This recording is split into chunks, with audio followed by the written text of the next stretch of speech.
Welcome to today's episode of the Normalized Surrogacy podcast by Surrogacy Mentor. I'm your host, Marielle Schuberth, three-time experienced gestational surrogate and intake manager for Surrogacy Mentor and Modern Parent Mentor, where our aim is a safe, enjoyable, ethical surrogacy journey for all. Today, I am very excited to welcome attorney Lisa Slaughter Esquire of Slaughter Law Group.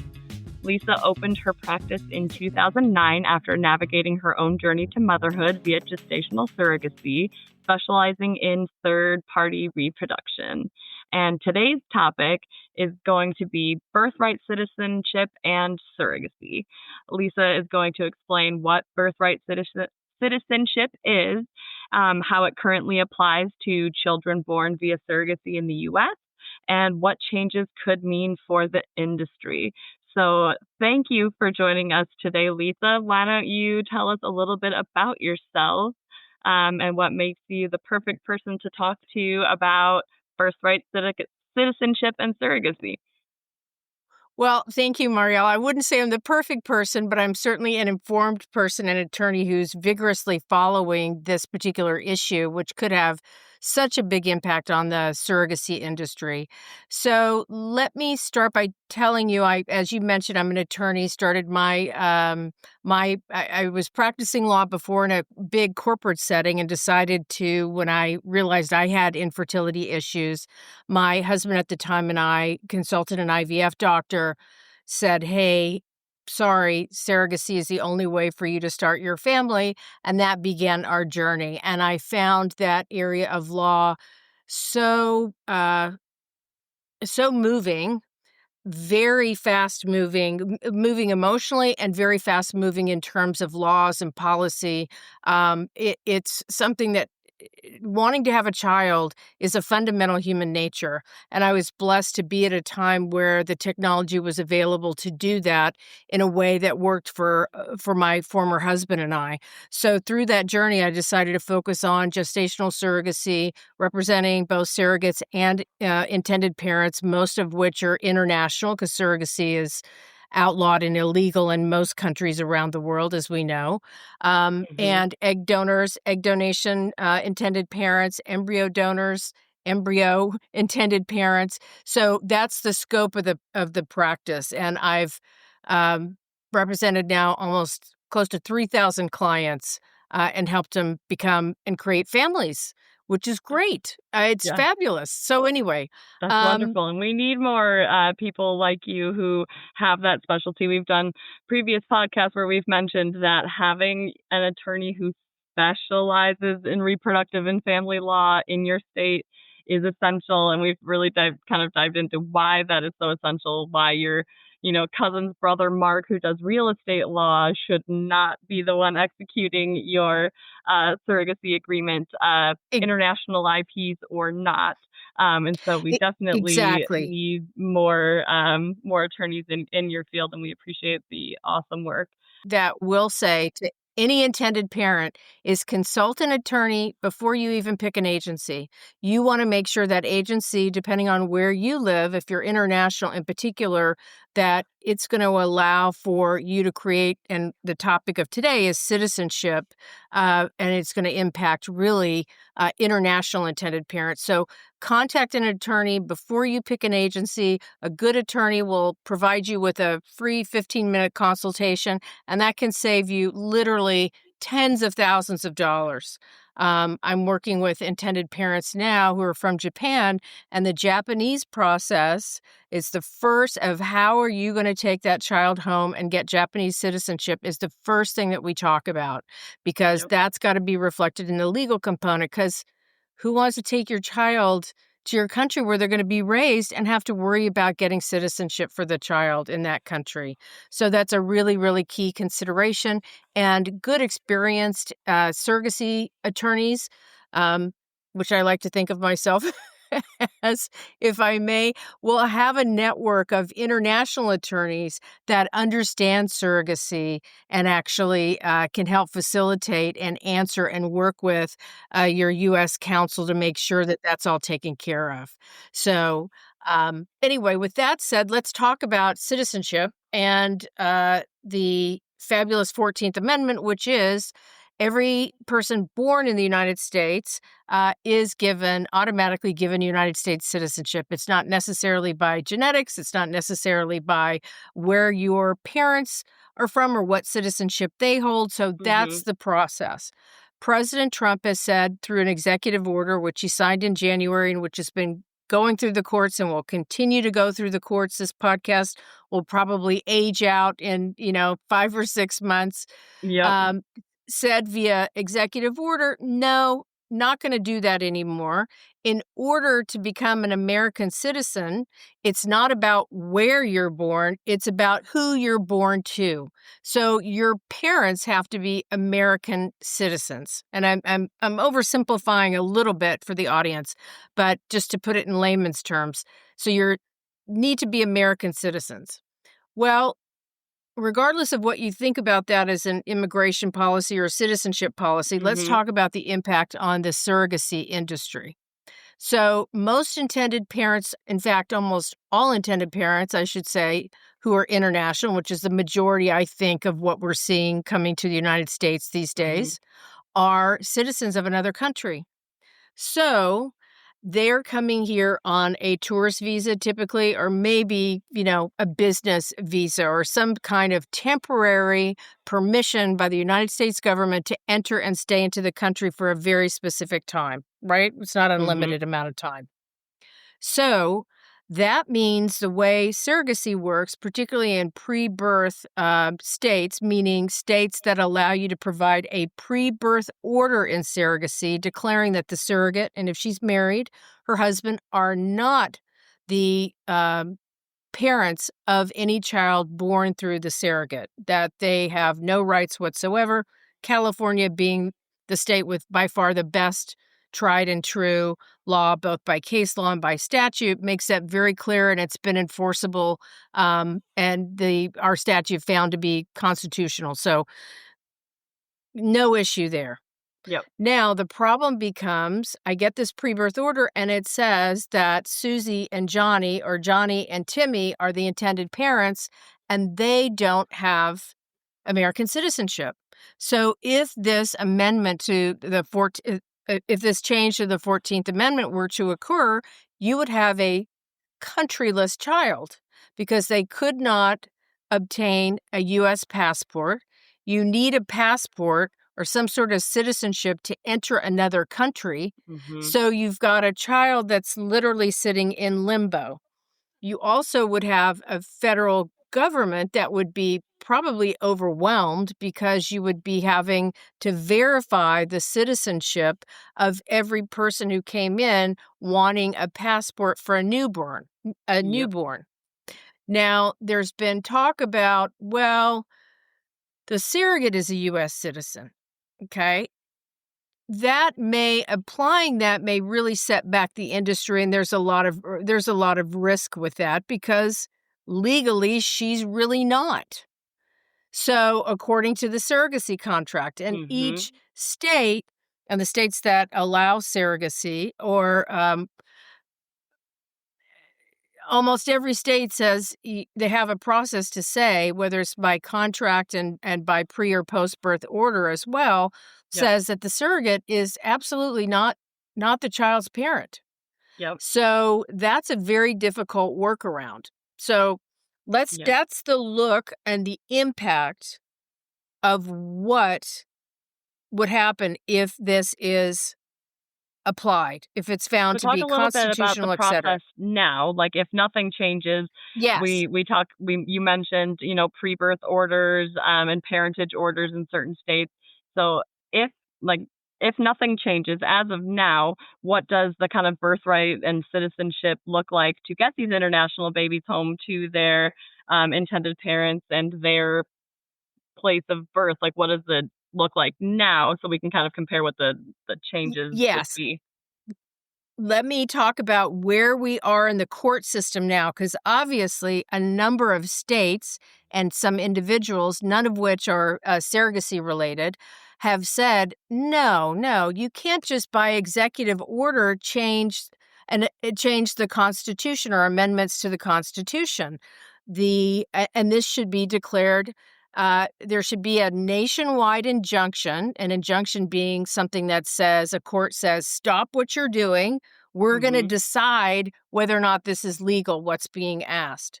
So a group of approximately 22 states, I believe, don't quote me on that number, sued in federal court and said, stop.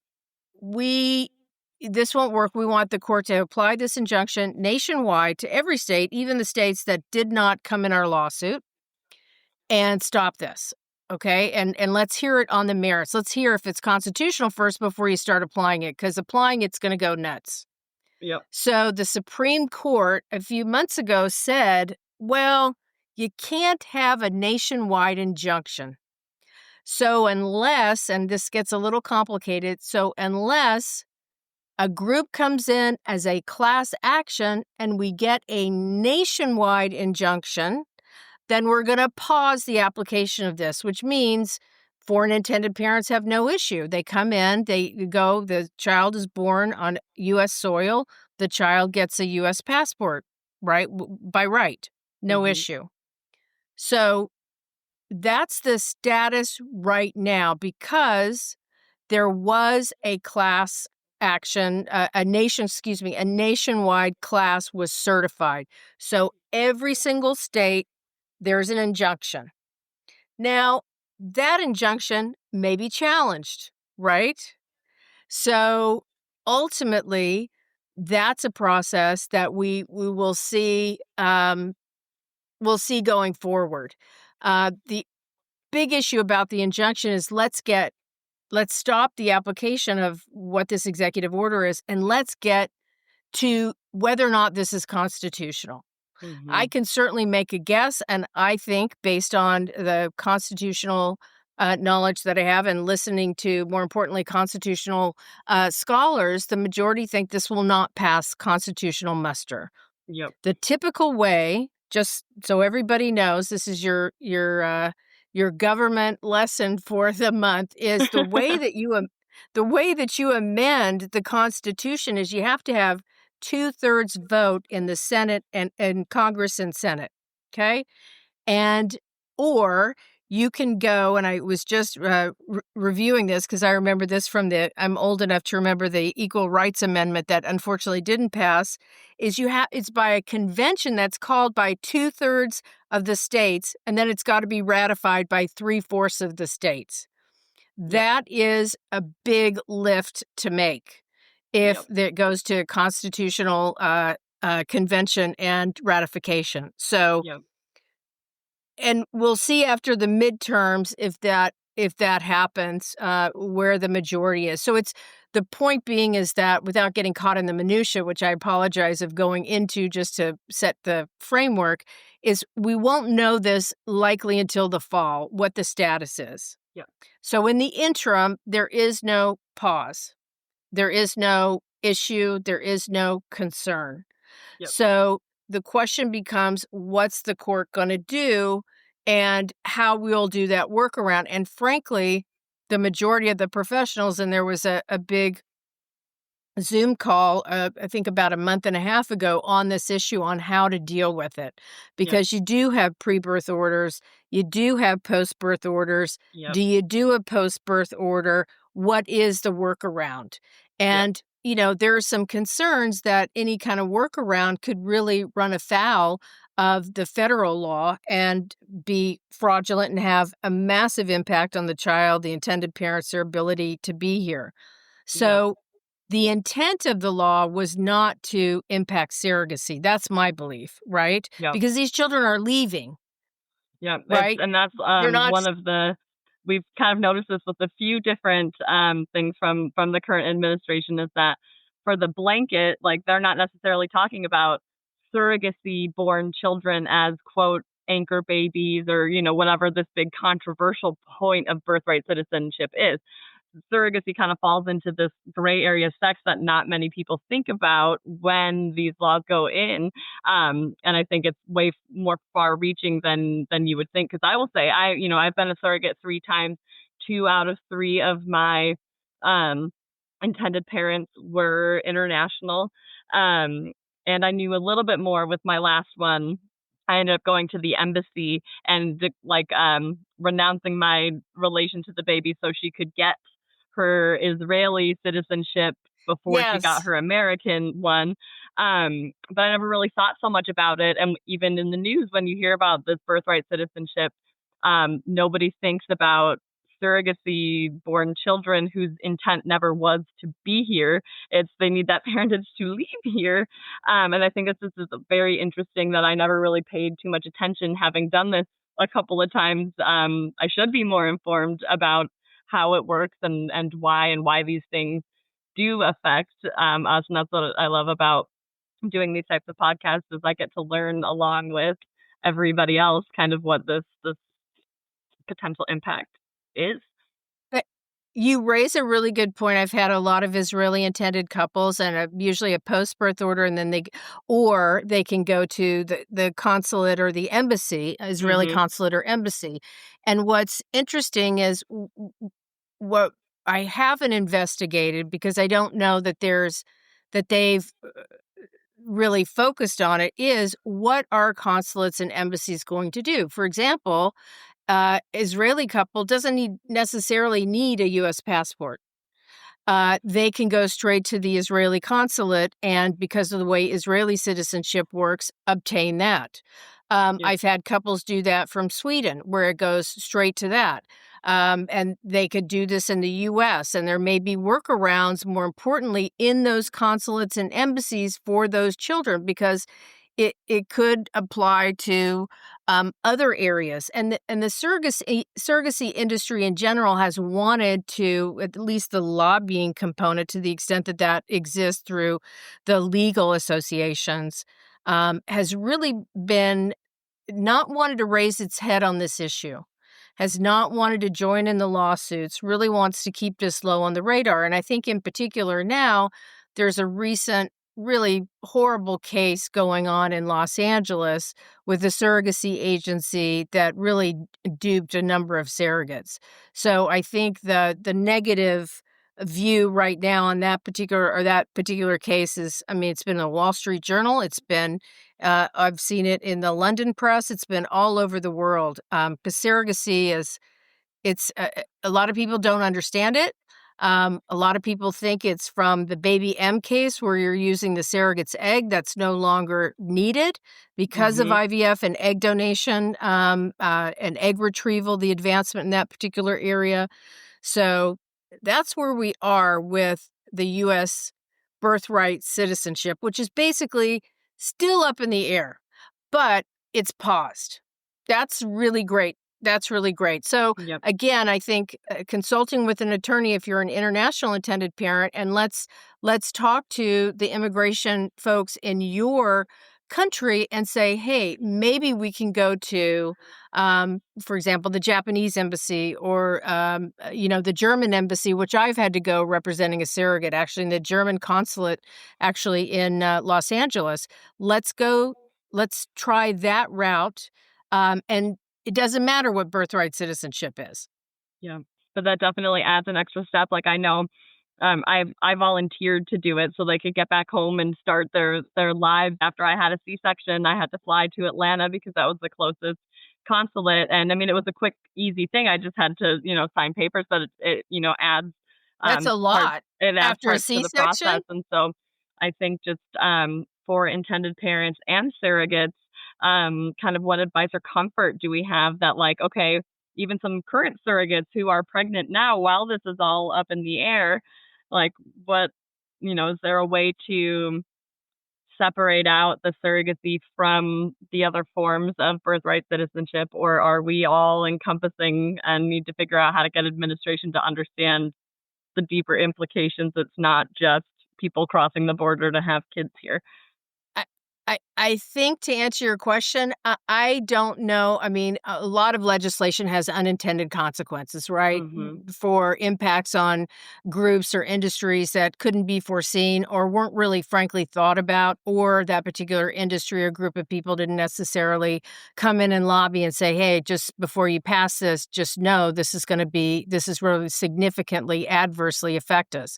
Mm-hmm. And don't forget, surrogacy When intended parents come international, and we have a huge medical tourism in surrogacy, we have it internationally, and that it brings a tremendous amount of money into the United States, not just California, but all over for IVF Mm-hmm. physicians, et cetera. So this is gonna be a really big deal if it is found to be constitutional. So I think what I would recommend and what I'm recommending to my intended parents is let's talk to the local consulate. First, let's talk to an immigration attorney in your country. Right? Mm-hmm. Israel, I know. I'm in touch with a number of attorneys there. That's pretty easy. Sweden, easy. Some of them we've done this before. Because I frequently will advise intended parents, get your citizenship. This is when US citizenship was not an issue. Get your Mm-hmm. US passport and go get your Swedish um citizenship for the child here in the US. I'll tell you why, because they've probably dealt with more surrogacy cases and Mm-hmm. they know it's not gonna be something where you're gonna have a bureaucrat in your home, a small city if you come from, go, "Oh my gosh, I've never seen this. I need a bajillion pieces of paper to prove that this is really true." Oh yeah, Right? and certain countries and certain states even have that kind of non-biological parent claim parentage for same-sex couples and things like that. So yeah, there's a lot of things that go into it in general. So to just add this extra hurdle is definitely got some Exactly. people nervous of what's to come. And so, what are some key questions that you think international intended parents should ask their attorney during this consultation? Well, the good attorney will bring it up to you, but if they don't, talk about citizenship for the child. What does that look like in the current climate? Who do you work with, Lisa, in our country that you would recommend if they haven't already come through? And a lot of times they will have come with their own local counsel. I frequently find that in Israel, and also I have a lot of clients from Australia. Okay. And even the laws in New South Wales just changed on surrogacy. So, working with amendments now to the contract. For example, with my recent clients, I want to make sure, and you want to ask as an intended parent, or I'll tell you honestly what I ask is, do you have anybody locally? If you don't, let's find you somebody and let me meet with them. Just have a quick Mhm. consult. It's the money that you spend is going to be well worth it because you Yep. won't have And this any is all issues. And before even finding an agency or surrogate, correct? Let's get abs- all these ducks in a row beforehand. Is that what I'm hearing is your common thread? Absolutely, because we need to know if you've got a same-sex couple where one is not gonna be the biological parent, then we need to make sure that you're in a state that we Yep. can get both parents on the birth certificate and not have to go through an adoption, right? Yep. Make it, clear. How can we amend the birth certificate if we need to? Make sure that that process, because going through an adoption in states is not that's not practical. Right, Yep. that doesn't work. You don't you're vetted, you have to be a resident in some states for an extended period of time. That's just not gonna work, so you wanna make Yep. sure that that's really clear. So, again, consult the attorney before. Please, before it's very hard to undo these things, okay? Yep. Please, Yep. please, foreign intended parents. So, is if they don't have somebody local, we'll find somebody in their home country because I wanna make sure that the surrogacy contract has all the requirements needed. For example, with my Israeli clients, I make sure that it says in there the surrogate is agreeing to go to the consulate, the closest consulate, paid by the intended parents or what have you, to the extent that she's available. I mean, obviously, nobody wants to travel after a C-section, but, if they can, Yep. like you mean, you did it really well. Yep. Obviously, that was really fabulous.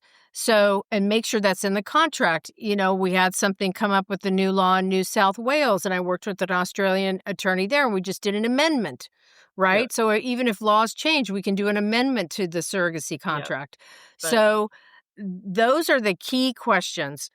Make sure that you have somebody local. If not, make sure your attorney's experienced enough to have worked across the world with intended parents. And I've mhm. literally had from Africa to um, Brazil to, I mean, every letter of the alphabet, with the exception of Antarctica, I have represented clients. So I have contacts in those particular areas. And if I Yep. don't, then I know other attorneys that do, right, through the Yep. network of third-party fertility specialist attorneys. Yep. And then when you're picking your agency, you know you have a parameter. We need a surrogate from these states, Yep. right? Because so many more surrogates and states are opening up to surrogacy. Mhm. We need a surrogate from this state.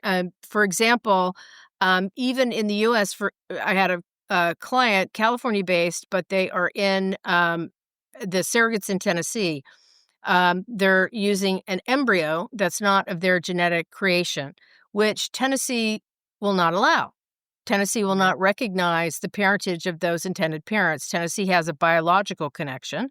Yep. And if you don't, you have to go through an adoption process, which again is not practical. So, unfortunately, this came to me a bit after the fact. So, we were able to do a workaround to where the surrogate, who luckily, thank you, was right at the Kentucky border. So, she's going to give birth in Kentucky. Yep. So, we circumvented the Tennessee genetic issue.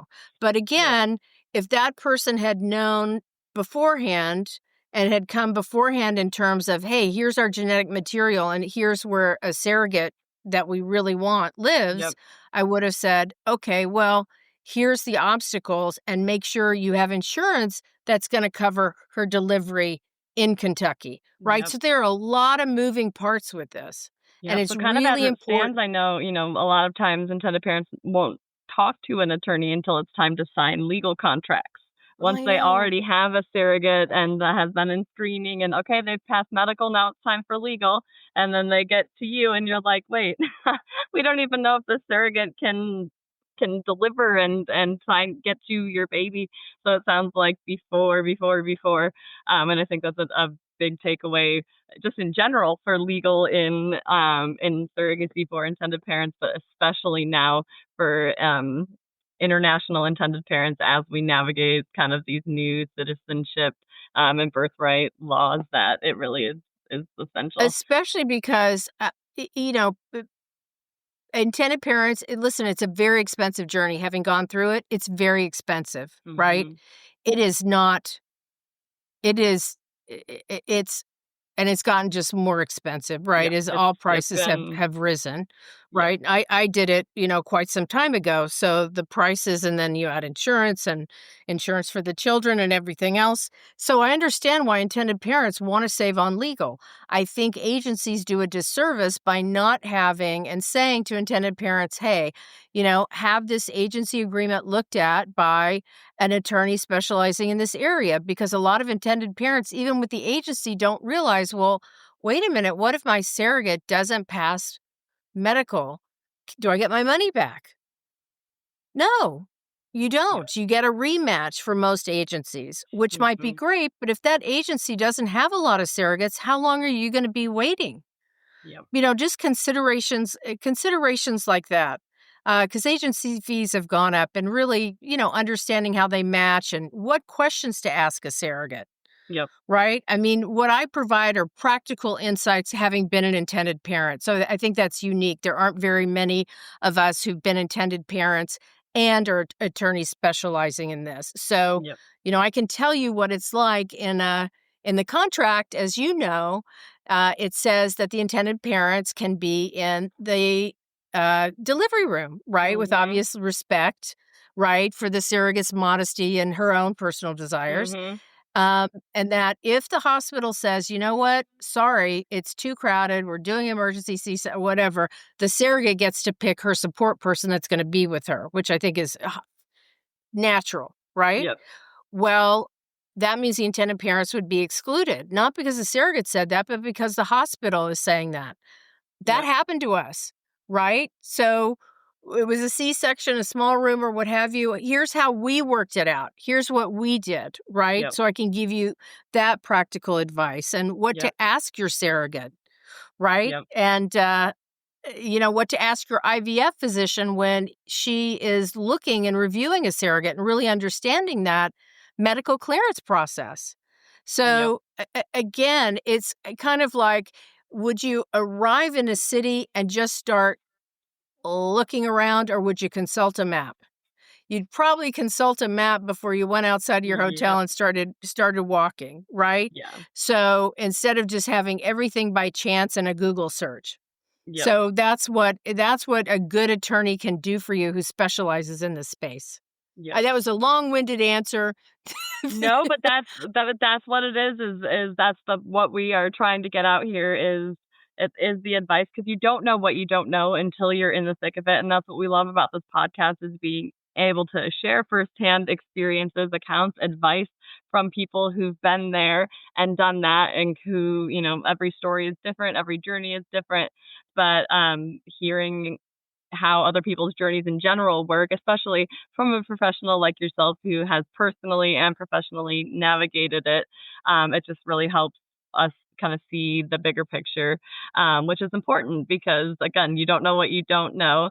And that's what we try to do with Surrogacy Mentor and Modern Parent Mentor, is really empower both intended parents and surrogates with information so they can go into these to have those safe, ethical journeys without hiccups, without becoming a nightmare case. And a lot of it is just kind of changing how the industry looks at things as policies change and as things change.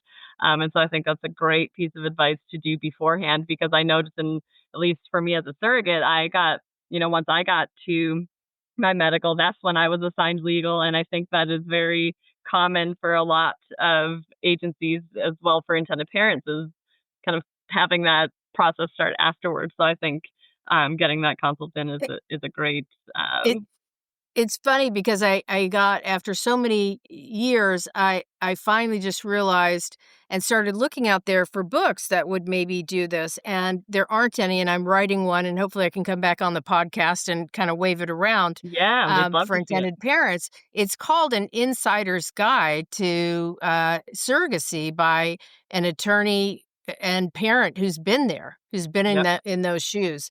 And I think a roadmap, because a lot of people just walk out of the IVF doctors, Yeah. and no fault of the IVF doctors. They're busy. They just turn you over to a third party coordinator and Yep. say, "Hey, call us back when you have a surrogate." Well, and there are so So many different intricacies in a journey alone, let alone, your legal contract, which literally has to plan for every one of those contingencies. So there's no question in the moment of what happens. And so you think, okay, as a surrogate, I'm just going to go get pregnant. It's going to be good. But that attorney on both ends really need to make sure that every scenario is very clearly laid out and agreed upon, so that you don't have these sticky situations. And that's really another huge part of ethical surrogacy, is making sure that those contracts are clear, understood, and all encompassing for all the things, not just the good things, so that everybody kind of knows what they're getting into. sorry, you make a great point, which is that your surrogacy contract is your instruction manual. Yep. If something breaks down, you want to know who's responsible to fix it, who pays for it, and who gets to make the call. Yep. Right? At the end of the day, there's Yep. a lot of money, there's a lot of hope, there's a woman's life is potentially on the line. Just Yep. things happen.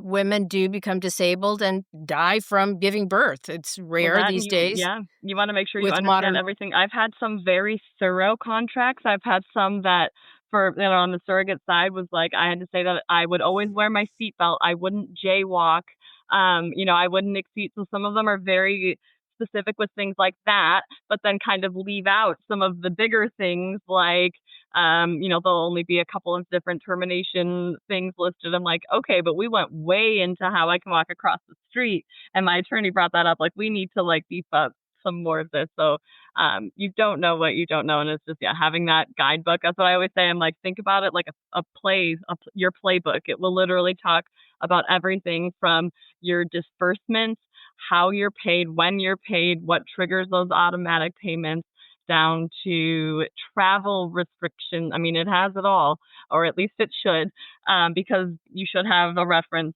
and there should be nothing left to question. So it really should be all in there. So I think that is, we always try to pour home how important the proper legal representation is in those first contracts.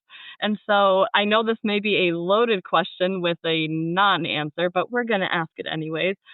What type of contingency plan can pregnant surrogates and or intended parents have during the time of pause where nothing's really happening, but things could shift at any minute?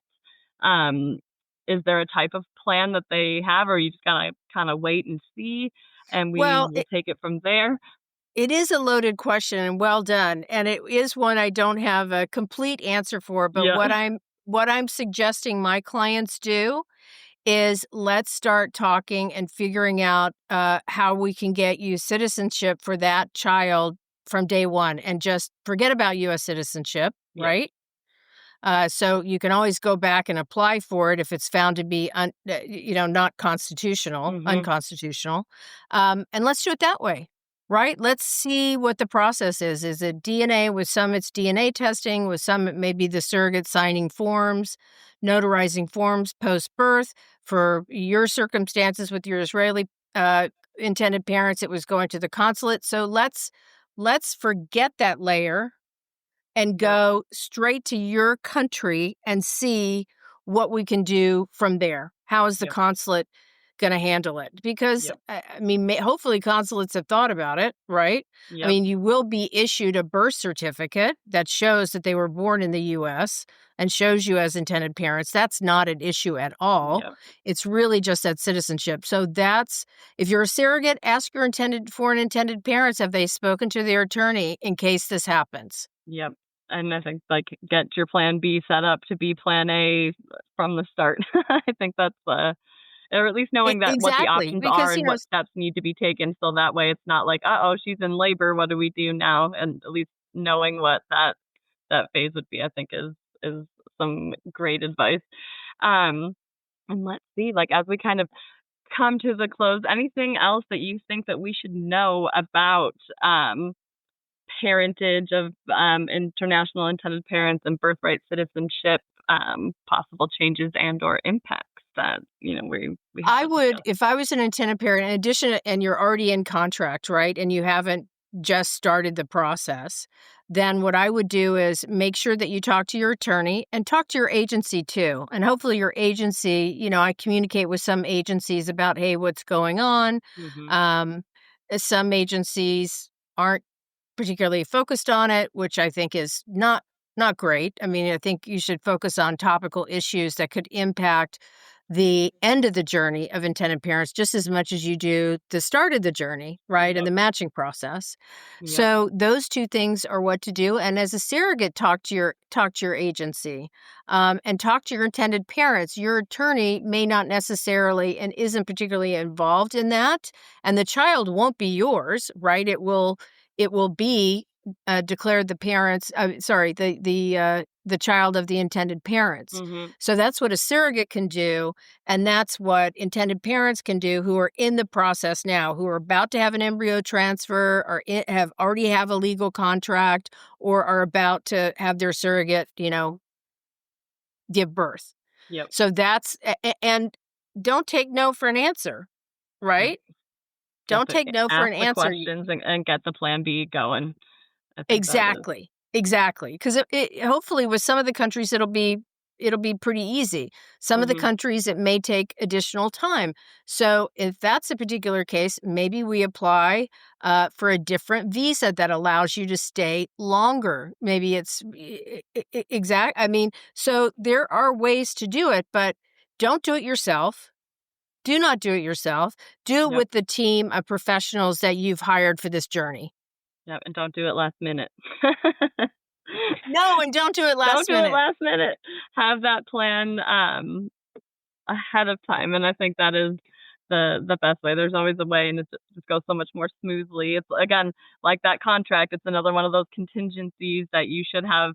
I think we had an attorney on here who said that. She's like, "Oh, no, I get paid to think of worst case scenario and put it on paper and make sure it's addressed," which it is. You wanna make sure that all of those scenarios, best case and worst case, are clearly defined and established as much as you can prior to Well, anything yeah, happening, so there's no scramble.